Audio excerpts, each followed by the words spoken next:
Hey, what is up guys? Welcome to the channel. I hope that you're all having an amazing day. So for today's video, I will be showing you how I was able to fix my Olight S1R Baton II flashlight. As you can see from this video from 2019, my flashlight stopped working properly.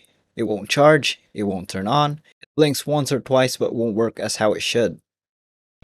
And just a few minutes ago, I was finally able to fix it. So follow the steps that I did on the video, and I hope you'll be able to fix yours too, because like this is one hell of an expensive flashlight.